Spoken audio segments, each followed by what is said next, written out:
കർത്താവിന്റെ നാമത്തിന് സ്തുതി. ദിവസവും ഈ ചാനൽ കേൾക്കുന്നതിലൂടെ നിങ്ങൾക്ക് ഒരു വർഷത്തിനുള്ളിൽ ബൈബിൾ വായിക്കാൻ കഴിയും. ദയവായി ഷെയർ, സബ്സ്ക്രൈബ് ഒപ്പം സപ്പോർട്ട് ചെയ്യുക. ഇന്നത്തെ ബൈബിൾ വാക്യങ്ങൾ. രാജാക്കന്മാർ രണ്ടാം പുസ്തകം 7-ാം അധ്യായം 1 മുതലുള്ള വാക്യങ്ങൾ. 2 രാജാക്കന്മാർ 7-ാം അധ്യായം 1 മുതലുള്ള വാക്യങ്ങൾ. അപ്പോൾ എലീശ, യഹോവയുടെ അരുളപ്പാട് കേൾപ്പീൻ. നാളെ ഈ നേരത്ത് ശമര്യയുടെ പടിവാതിൽക്കൽ ശേക്കേലിന് 1 സെയാ കോതമ്പ് മാവും ശേക്കേലിന് 2 സെയാ യവവും വിൽക്കും എന്ന് യഹോവ അരുളിച്ചെയ്യുന്നു എന്ന് പറഞ്ഞു. രാജാവിന് കൈത്താങ്ങൽ കൊടുക്കുന്ന അകമ്പടി നായകൻ ദൈവപുരുഷനോട്, യഹോവ ആകാശത്തിൻ കിളിവാതിലുകൾ ഉണ്ടാക്കിയാലും ഈ കാര്യം സാധിക്കുമോ എന്ന് പറഞ്ഞു. അതിനു അവൻ, നിന്റെ കണ്ണുകൊണ്ട് നീ അത് കാണും, എങ്കിലും നീ അതിൽ നിന്ന് തിന്നുകയില്ല എന്ന് പറഞ്ഞു. അന്ന് കുഷ്ഠരോഗികളായ 4 ആൾ പടിവാതിൽക്കൽ ഉണ്ടായിരുന്നു. അവർ തമ്മിൽ നാം ഇവിടെ കിടന്നു മരിക്കുന്നത് എന്തിന്? പട്ടണത്തിൽ ചെല്ലുക എന്നു വന്നാൽ പട്ടണത്തിൽ ക്ഷാമമായിരിക്കൊണ്ട് നാം അവിടെ വെച്ച് മരിക്കും, ഇവിടെ പാർത്താലും മരിക്കും. അതുകൊണ്ട് വരിക, നമുക്ക് അരാമ്യ പാളയത്തിൽ പോകാം. അവർ നമ്മെ ജീവനോടെ വെച്ചാൽ നാം ജീവിച്ചിരിക്കും, അവർ നമ്മെ കൊന്നാൽ നാം മരിക്കുകയുള്ളൂ എന്ന് പറഞ്ഞു. അങ്ങനെ അവർ അരാം പാളയത്തിൽ പോകുവാൻ സന്ധ്യാസമയത്ത് പുറപ്പെട്ടു. അരാം പാളയത്തിന്റെ അറ്റത്ത് വന്നപ്പോൾ അവിടെ ആരെയും കാണാനില്ല. കർത്താവ് അരാമ്യ സൈന്യത്തെ രഥങ്ങളുടെയും കുതിരകളുടെയും മഹാസൈന്യത്തിന്റെയും ആരവം കേൾപ്പിച്ചിരുന്നതുകൊണ്ട് അവർ തമ്മിൽ ഇതാ നമ്മുടെ നേരെ വരേണ്ടതിന് ഇസ്രായേൽ രാജാവ് ഹിത്തി രാജാക്കന്മാരെയും മിസ്രയീം രാജാക്കന്മാരെയും നമുക്ക് വിരോധമായി കൂലിക്ക് വാങ്ങിയിരിക്കുന്നുവെന്ന് പറഞ്ഞു. അതുകൊണ്ട് അവർ സന്ധ്യാസമയത്ത് തന്നെ എഴുന്നേറ്റ് ഓടിപ്പോയി കൂടാരങ്ങൾ, കുതിരകൾ, കഴുതകൾ എന്നിവയെ പാളയത്തിൽ ഇരുന്നപാടെ ഉപേക്ഷിച്ച് ജീവരക്ഷയ്ക്കായി ഓടിപ്പോയി. ആ കുഷ്ഠരോഗികൾ പാളയത്തിന്റെ അറ്റത്ത് എത്തി ഒരു കൂടാരത്തിനകത്ത് കയറി തിന്നു കുടിച്ച ശേഷം അവിടെ നിന്ന് വെള്ളിയും പൊന്നും വസ്ത്രങ്ങളും എടുത്തുകൊണ്ടുപോയി ഒളിച്ചുവെച്ചു. മടങ്ങി വന്നു മറ്റൊരു കൂടാരത്തിനകത്ത് കയറി അതിൽ നിന്നും എടുത്തുകൊണ്ടുപോയി ഒളിച്ചുവെച്ചു. പിന്നെ അവർ തമ്മിൽ നാം ചെയ്യുന്നത് ശരിയല്ല, ഇന്ന് സദ്വർത്തമാന ദിവസമല്ലോ, നാമോ മിണ്ടാതിരിക്കുന്നു. നേരം പുലരും വരെ നാം താമസിച്ചാൽ നമുക്ക് കുറ്റം വരും. ആകയാൽ വരുവീൻ, നാം ചെന്ന് രാജധാനിയിൽ അറിവ് കൊടുക്ക എന്ന് പറഞ്ഞു. അങ്ങനെ അവർ പട്ടണവാതിൽക്ക് ചെന്ന് കാവൽക്കാരനെ വിളിച്ചു, ഞങ്ങൾ അരാം പാളയത്തിൽ പോയിരുന്നു, അവിടെ ഒരു മനുഷ്യനുമില്ല, ഒരു മനുഷ്യന്റെയും ശബ്ദം കേൾപ്പാനുമില്ല. കുതിരകളും കഴുതകളും കെട്ടിയിരിക്കുന്ന പാടെ നിൽക്കുന്നു, കൂടാരങ്ങളും അപ്പാടെ തന്നെ ഇരിക്കുന്നു എന്ന് പറഞ്ഞു. അവൻ കാവൽക്കാരെ വിളിച്ചു, അവർ അകത്ത് രാജധാനിയിൽ അറിവ് കൊടുത്തു. രാജാവ് രാത്രിയിൽ തന്നെ എഴുന്നേറ്റ് ഭൃത്യന്മാരോട്, അരാമ്യർ നമ്മോട് ഈ ചെയ്തത് എന്തെന്ന് ഞാൻ പറഞ്ഞുതരാം. നാം വിശന്നിരിക്കുകയാകുന്നുവെന്ന് അവർ അറിഞ്ഞിട്ട് അവർ പട്ടണത്തിൽ നിന്ന് പുറത്തുവരും. അപ്പോൾ നമുക്ക് അവരെ ജീവനോടെ പിടിക്കുകയും പട്ടണത്തിൽ കടക്കുകയും ചെയ്യാം എന്നുറച്ച് അവർ പാളയം വിട്ടുപോയി വയലിൽ ഒളിച്ചിരിക്കുകയാകുന്നു എന്ന് പറഞ്ഞു. അതിനു അവന്റെ ഭൃത്യന്മാരിൽ ഒരുത്തൻ, പട്ടണത്തിൽ ശേഷിപ്പുള്ള കുതിരകളിൽ 5 കൊണ്ടുവരട്ടെ, നാം ആളയച്ച് നോക്കിക്കേണം.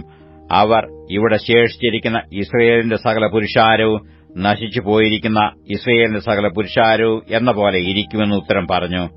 അങ്ങനെ അവർ 2 രഥം കുതിരയെ കെട്ടിക്കൊണ്ടുവന്നു. രാജാവ് അവരെ അരാമ്യ സൈന്യത്തിന്റെ പിന്നാലെ അയച്ചു. നിങ്ങൾ ചെന്ന് നോക്കുവിനെന്ന് കൽപ്പിച്ചു. അവർ യോർദാൻ വരെ അവരുടെ പിന്നാലെ ചെന്നു.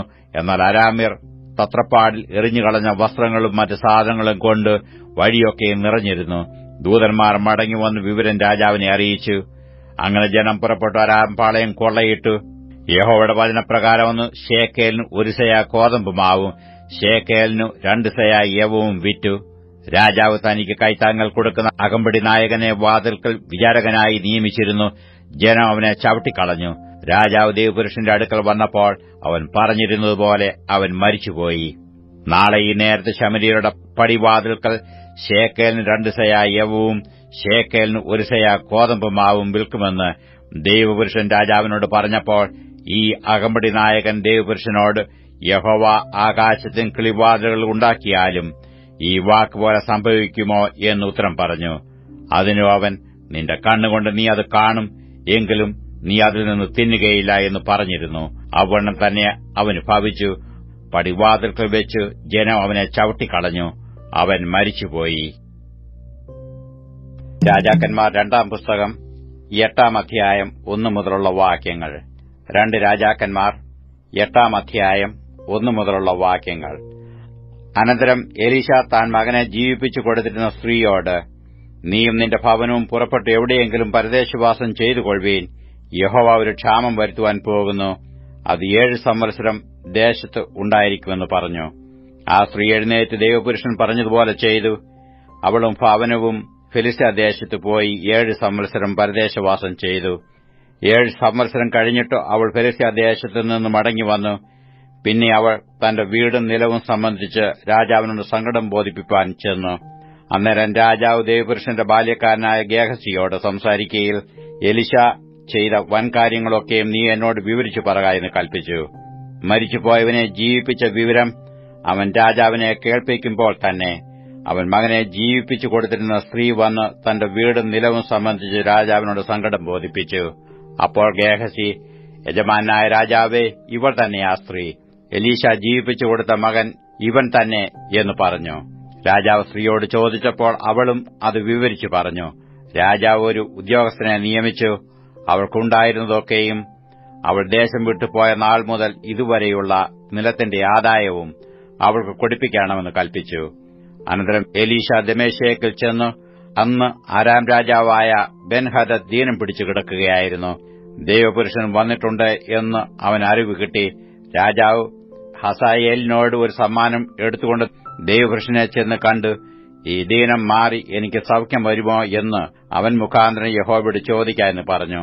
അങ്ങനെ ഹസായേൽ ദമേശേക്കിലെ വിശേഷ വസ്തുക്കളിൽ നിന്നൊക്കെയും എടുത്ത് 40 ഒട്ടകച്ചുമടുമായി അവനെ ചെന്ന് കണ്ടു അവന്റെ മുമ്പിൽ നിന്നു. നിന്റെ മകൻ അരാം രാജാവായ ബെൻഹദദ് എന്നെ നിന്റെ അടുക്കൽ അയച്ചു ഈ ദീനം മാറി എനിക്ക് സൗഖ്യം വരുമോ എന്ന് ചോദിക്കുന്നു എന്ന് പറഞ്ഞു.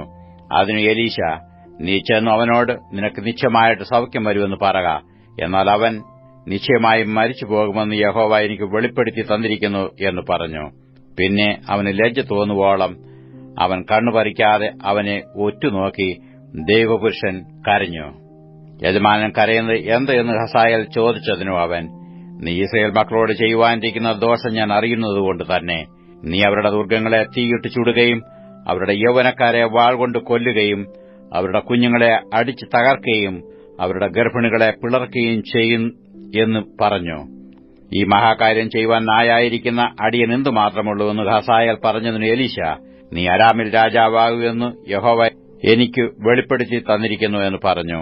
അവൻ എലീശയെ വിട്ടു പുറപ്പെട്ടു തന്റെ യജമാന്റെ അടുക്കൽ വന്നപ്പോൾ, എലീശ നിന്നോട് എന്തു പറഞ്ഞു എന്നു അവൻ ചോദിച്ചു. നിനക്ക് നിശ്ചയമായി സൗഖ്യം വരുമെന്ന് അവൻ എന്നോട് പറഞ്ഞു എന്ന് അവൻ ഉത്തരം പറഞ്ഞു. പിറ്റേന്നാൾ അവൻ ഒരു കമ്പിളി എടുത്ത് വെള്ളത്തിൽ മുക്കി അവന്റെ മുഖത്തിട്ടു. അതിനാൽ അവൻ മരിച്ചുപോയി. ഹസായേൽ അവന് പകരം രാജാവായി.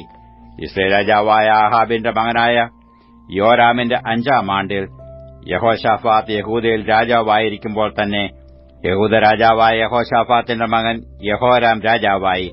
അവൻ വാഴ്ച തുടങ്ങിയപ്പോൾ അവന് 32 വയസ്സായിരുന്നു. അവൻ 8 സംവത്സരം യെരൂശലേമിൽ വാണു. ആഹാബിന്റെ മകൾ അവന് ഭാര്യയായിരുന്നതുകൊണ്ട് അവൻ ആഹാബിന്റെ ഗ്രഹം ചെയ്തതുപോലെ ഇസ്രായേൽ രാജാക്കന്മാരുടെ വഴിയിൽ നടന്നു യഹോവയ്ക്ക് അനിഷ്ടമായുള്ളത് ചെയ്തു. എങ്കിലും യഹോവ തന്റെ ദാസനായ ദാവീദിനോട് അവനും അവന്റെ മക്കൾക്കും എന്നേക്കും ഒരു ദീപം നൽകും എന്ന് വാഗ്ദാനം ചെയ്തിരുന്നതുകൊണ്ട് അവന്റെ നിമിത്തം യഹൂദയെ നശിപ്പിപ്പാൻ തനിക്ക് മനസ്സായില്ല. അവന്റെ കാലത്ത് എദോമ്യർ യഹൂദയുടെ മേലധികാരത്തോട് മത്സരിച്ചു തങ്ങൾക്ക് ഒരു രാജാവിനെ വാഴിച്ചു. അപ്പോൾ യോരാം സകല രഥങ്ങളുമായി സായിരിലേക്ക് ചെന്നു. എന്നാൽ രാത്രിയിൽ അവൻ എഴുന്നേറ്റ് തന്നെ വളഞ്ഞിരുന്ന ഏദോമ്യരെയും രഥനായകന്മാരെയും തോൽപ്പിച്ചു ജനം തങ്ങളുടെ കൂടാരങ്ങളിലേക്ക് ഓടിപ്പോയി. അങ്ങനെ ഏദോമ്യർ യഹൂദയുടെ മേലധികാരത്തോടും ഇന്നുവരെ മത്സരിച്ചു നിൽക്കുന്നു.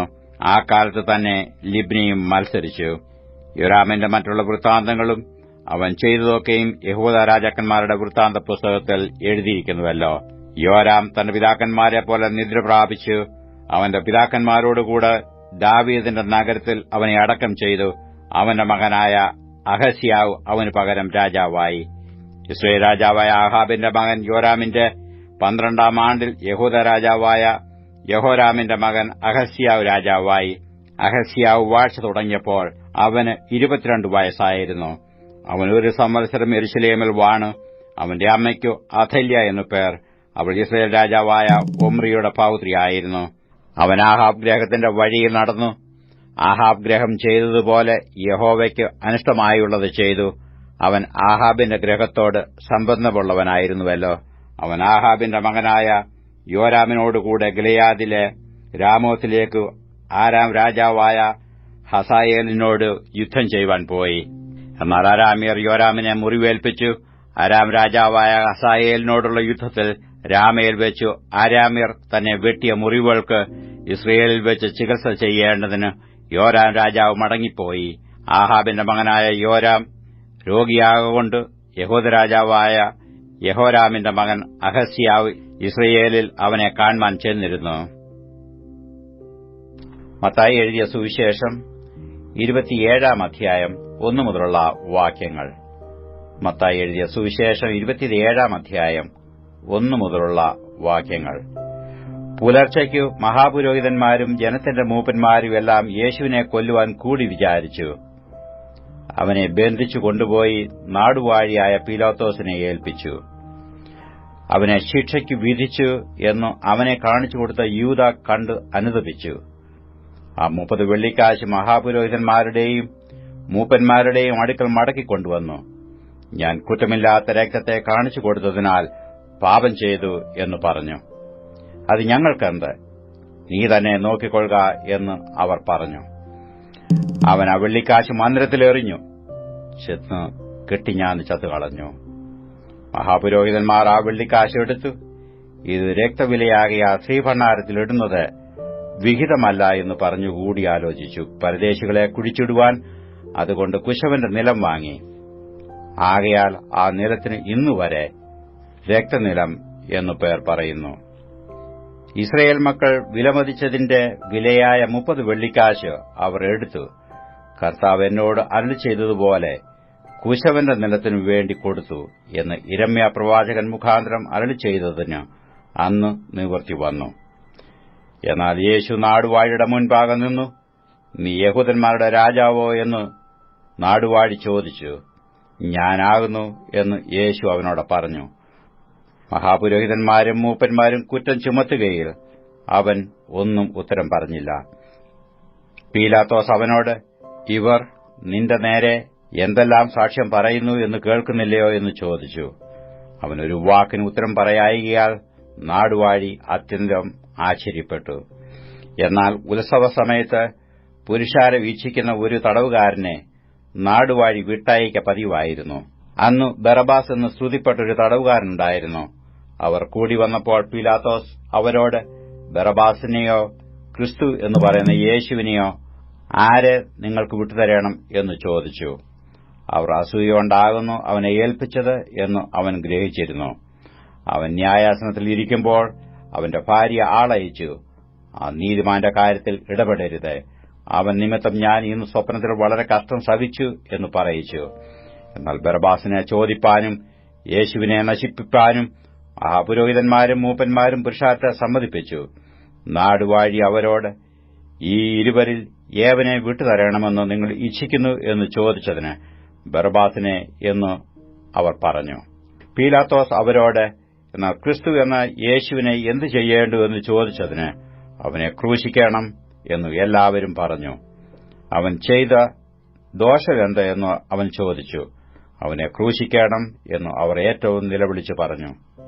ആരവാരം അധികമാകുന്നതല്ലാതെ ഒന്നും സാധിക്കുന്നില്ല എന്ന് പീലാത്തോസ് കണ്ടിട്ട് വെള്ളമെടുത്ത് പുരുഷാരം കാണെ കൈ കഴുകി, ഈ നീതിമാന്റെ രക്തത്തിൽ എനിക്ക് കുറ്റമില്ല, നിങ്ങൾ തന്നെ നോക്കിക്കൊള്ളുവീൻ എന്ന് പറഞ്ഞു. അവന്റെ രക്തം ഞങ്ങളുടെ മേലും ഞങ്ങളുടെ മക്കളുടെ മേലും വരട്ടെ എന്ന് ജനമൊക്കെ ഉത്തരം പറഞ്ഞു. അങ്ങനെ അവൻ ബറബാസിനെ അവർക്ക് വിട്ടുകൊടുത്തു. യേശുവിനെ ചമ്മട്ടി കൊണ്ടടിപ്പിച്ച് ക്രൂശിക്കേണ്ടതിന് ഏൽപ്പിച്ചു. അനന്തരം നാടുവാഴിയുടെ പടയാളികൾ യേശുവിനെ ആ സ്ഥാനത്തിലേക്ക് കൊണ്ടുപോയി പട്ടാളത്തെ എല്ലാം അവന്റെ നേരെ വരുത്തി. അവന്റെ വസ്ത്രം അഴിച്ചു ഒരു ചുവന്ന മേലങ്കി ധരിപ്പിച്ചു. മുള്ളുകൊണ്ട് ഒരു കിരീടം മെടഞ്ഞു അവന്റെ തലയിൽ വെച്ചു. വലങ്കൈയിൽ ഒരു കോലും കൊടുത്തു. അവന്റെ മുമ്പിൽ മുട്ടുകുത്തി, യഹൂദന്മാരുടെ രാജാവേ, ജയ ജയ എന്ന് പരിഹസിച്ചു പറഞ്ഞു. പിന്നെ അവന്റെ മേൽ തുപ്പി കോലെടുത്തു അവന്റെ തലയിൽ അടിച്ചു. അവനെ പരിഹസിച്ചു തീർന്നപ്പോൾ മേലങ്കി നീക്കി അവന്റെ സ്വന്തം വസ്ത്രം ധരിപ്പിച്ചു ക്രൂശിപ്പാൻ കൊണ്ടുപോയി. അവർ പോകുമ്പോൾ ശീമോൻ എന്നു പേരുള്ള കുറനക്കാരനെ കണ്ടു. അവന്റെ ക്രൂശ് ചുമപ്പാൻ നിർബന്ധിച്ചു. തലയോടിടമെന്നർത്ഥമുള്ള ഗോൽഗോഥ എന്ന സ്ഥലത്തെത്തിയപ്പോൾ അവന് കയ്പ് കലക്കിയ വീഞ്ഞു കുടിപ്പാൻ കൊടുത്തു. അത് രുചിച്ചു നോക്കിയാറെ അവന് കുടിപ്പാൻ മനസ്സായില്ല. അവനെ ക്രൂശിൽ തറച്ച ശേഷം അവർ ചീട്ടിട്ടു. അവന്റെ വസ്ത്രം പകുത്തെടുത്തു അവിടെ ഇരുന്നുകൊണ്ട് അവനെ കാത്തു. യഹൂദന്മാരുടെ രാജാവായ യേശു എന്നു അവന്റെ കുറ്റസംഗതി എഴുതി അവന്റെ തലയ്ക്ക് മീതെ വെച്ചു. വലത്തും ഇടത്തുമായി 2 കള്ളന്മാരെയും അവനോടുകൂടെ ക്രൂശിച്ചു. കടന്നുപോകുന്നവർ തലകുലുക്കി അവനെ ദൂഷിച്ചു. മന്ദിരം പൊളിച്ച് 3 നാൾ കൊണ്ട് പണിയുന്നവനെ, നിന്നെ തന്നെ രക്ഷിക്ക, ദൈവപുത്രനെങ്കിൽ ക്രൂശിൽ നിന്ന് ഇറങ്ങിവാ എന്ന് പറഞ്ഞു. അങ്ങനെ തന്നെ മഹാപുരോഹിതന്മാരും ശാസ്ത്രിമാരും മൂപ്പന്മാരും പരിഹസിച്ചു. ഇവൻ മറ്റുള്ളവരെ രക്ഷിച്ചു, തന്നെത്താൻ രക്ഷിപ്പാൻ കഴിയുകയില്ല. അവൻ ഇസ്രായേലിന്റെ രാജാവാകുന്നുവെങ്കിൽ ഇപ്പോൾ ക്രൂശിൽ നിന്ന് ഇറങ്ങി വരട്ടെ. എന്നാൽ ഞങ്ങൾ അവനിൽ വിശ്വസിക്കും. അവൻ ദൈവത്തിൽ ആശ്രയിക്കുന്നു. അവന് ഇവനിൽ പ്രസാദമുണ്ടെങ്കിൽ ഇപ്പോൾ വിടുവിക്കട്ടെ. ഞാൻ ദൈവപുത്രനെന്നു അവൻ പറഞ്ഞുവല്ലോ എന്ന് പറഞ്ഞു. അങ്ങനെ തന്നെ അവനോട് കൂടെ ക്രൂശിച്ചിരുന്ന കള്ളന്മാരും അവനെ നിന്ദിച്ചു. 6 മണിനേരം മുതൽ 9 മണിനേരം വരെ ദേശത്ത് എല്ലാം ഇരുട്ടുണ്ടായി. ഏകദേശം 9 മണിനേരത്ത് യേശു ഏലി ഏലി ലമ്മാ ശബക്താനി എന്ന് ഉറക്കെ നിലവിളിച്ചു. എന്റെ ദൈവമേ, എന്റെ ദൈവമേ, നീ എന്നെ കൈവിട്ടത് എന്ത് എന്നർത്ഥം. അവിടെ നിന്നിരുന്നവരിൽ ചിലർ അത് കേട്ടിട്ട് അവൻ ഏലിയാവെ വിളിക്കുന്നുവെന്ന് പറഞ്ഞു. ഉടനെ അവരിൽ ഒരുത്തൻ ഓടി ഒരു സ്പോങ് എടുത്ത് പുളിച്ച വീഞ്ഞ് നിറച്ച് ഓടത്തണ്ടിന്മേലാക്കി അവന് കുടിപ്പാൻ കൊടുത്തു. ശേഷമുള്ളവർ നിൽക്കാം, ഏലിയാവ് അവനെ രക്ഷിപ്പാൻ വരുമോ എന്ന് നോക്കാം എന്ന് പറഞ്ഞു.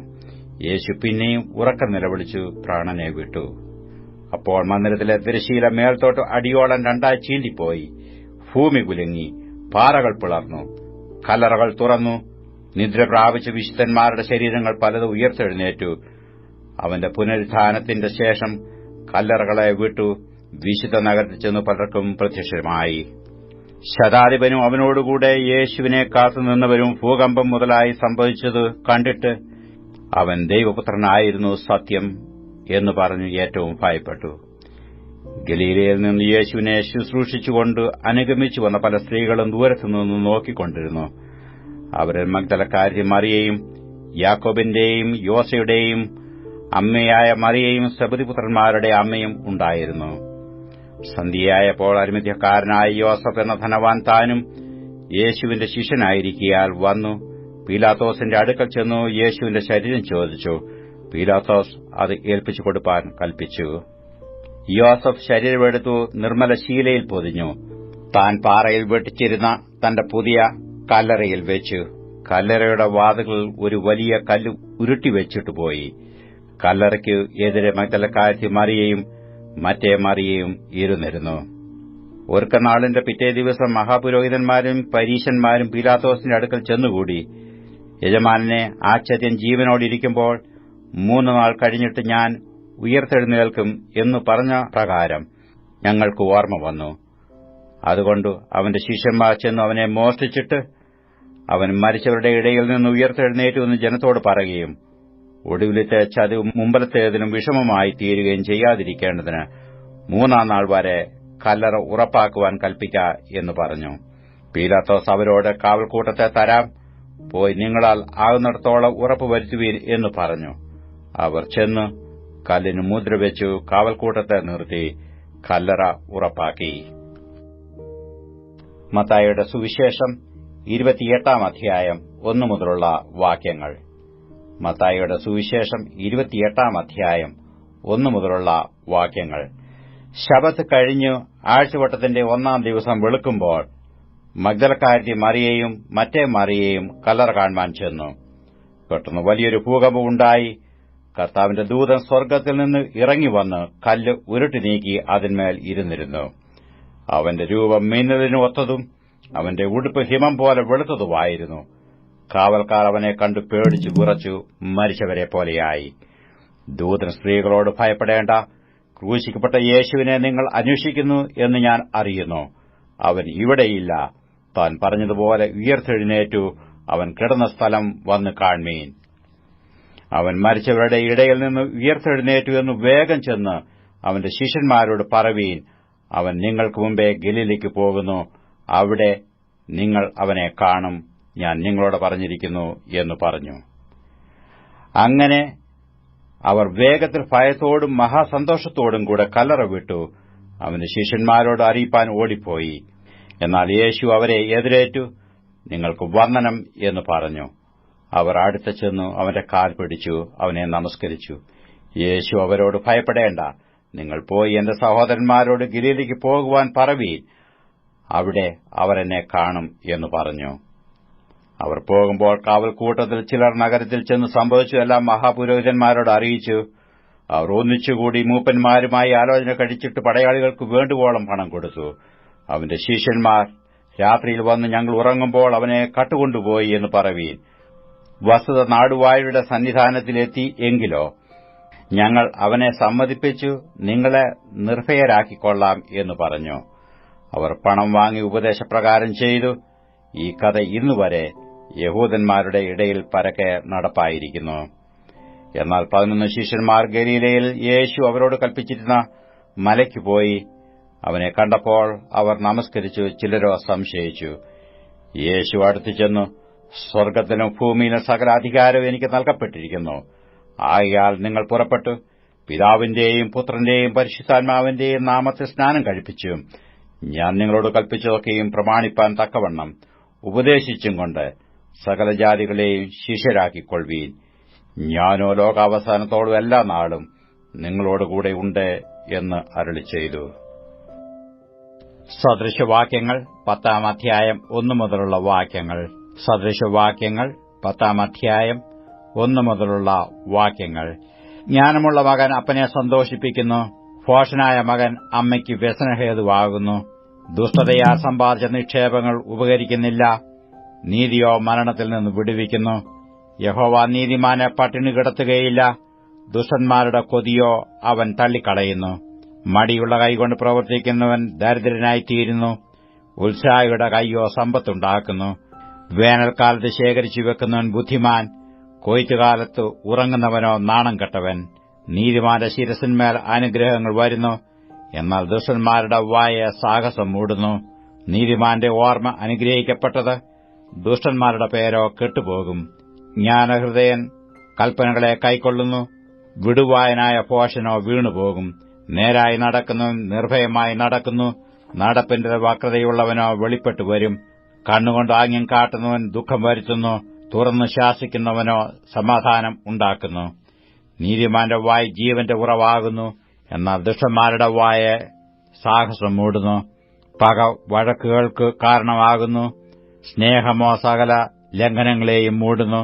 വിവേകിയുടെ അധരങ്ങളിൽ ജ്ഞാനമുണ്ട്, ബുദ്ധിഹീനന്റെ മുതുകിനോ വടികൊള്ളാം. ജ്ഞാനികൾ പരിജ്ഞാനം അടക്കിവെക്കുന്നു, ഭോഷന്റെ വായോ അടുത്തിരിക്കുന്നത് നാശം. ധനവാന്റെ സമ്പത്ത് അവൻ ഉറപ്പുള്ളൊരു പട്ടണം, എളിയവരുടെ നാശമോ അവരുടെ ദാരിദ്ര്യം തന്നെ. നീതിമാന്റെ സമ്പാദ്യം ജീവഹേതുവും ദുഷ്ടന്റെ ആദായം പാപകാരണവുമാകുന്നു. പ്രബോധനം പ്രമാണിക്കുന്നവൻ ജീവമാർഗ്ഗത്തിലിരിക്കുന്നു, ശാസന ത്യജിക്കുന്നവനോ ഉഴന്നു നടക്കുന്നു. പക മറച്ചുവെക്കുന്നവൻ പൊളിവായൻ, ഏഷണി പറയുന്നവൻ ഭോഷൻ. വാക്കു പെരുകിയ ലംഘനമില്ലാതിരിക്കുകയില്ല, അധരങ്ങളെ അടക്കുന്നവനോ ബുദ്ധിമാൻ. നീതിമാന്റെ നാവ് മേത്രമായ വെള്ളി, ദുഷ്ടന്മാരുടെ ഹൃദയമോ നിസ്സാരം. നീതിമാന്റെ അധരങ്ങൾ പലരെയും പോഷിപ്പിക്കും, ഭോഷന്മാരോ ബുദ്ധിഹീനതയാൽ മരിക്കുന്നു. യഹോവയുടെ അനുഗ്രഹത്താൽ സമ്പത്തുണ്ടാകുന്നു, അധ്വാനത്താൽ അതിനോടൊന്നും കൂടുന്നില്ല. ദോഷം ചെയ്യുന്നത് ഭോഷന് കളിയാകുന്നു, ജ്ഞാനം വിവേകിക്കു അങ്ങനെ തന്നെ. ദുഷ്ടൻ പേടിക്കുന്നത് തന്നെ അവന് ഭവിക്കും, നീതിമാന്മാരുടെ ആഗ്രഹമോ സാധിക്കും. ചുഴലിക്കാറ്റ് കടന്നു പോകുമ്പോൾ ദുഷ്ടൻ ഇല്ലാതെയായി, നീതിമാനോ ശാശ്വതമായ അടിസ്ഥാനമുള്ളവൻ. ചൊറുക്ക പല്ലിനും പുക കണ്ണിനുമാകുന്നതുപോലെ മടിയൻ തന്നെ അയക്കുന്നവർക്കു ആകുന്നു. യഹോവാഭക്തി ആയുസ്സിനെ ദീർഘമാക്കുന്നു, ദുഷ്ടന്മാരുടെ സംവത്സരങ്ങളോ കുറഞ്ഞുപോകും. നീതിമാന്മാരുടെ പ്രത്യാശ സന്തോഷമാകുന്നു, ദുഷ്ടന്മാരുടെ പ്രതീക്ഷയ്ക്കോ ഭംഗം വരും. യഹോവയുടെ വഴി നേരുള്ളവന് ഒരു ദുർഗം, ദുഷ്പ്രവർത്തിക്കാർക്കോ അത് നാശകരം. നീതിമാൻ ഒരുനാളും കുലുങ്ങിപ്പോകയില്ല, ദുഷ്ടന്മാരോ ദേശത്ത് വസിക്കയില്ല. നീതിമാന്റെ വായ് ജ്ഞാനം മുളപ്പിക്കുന്നു, വക്രതയുള്ള നാവോ ഛേദിക്കപ്പെടും.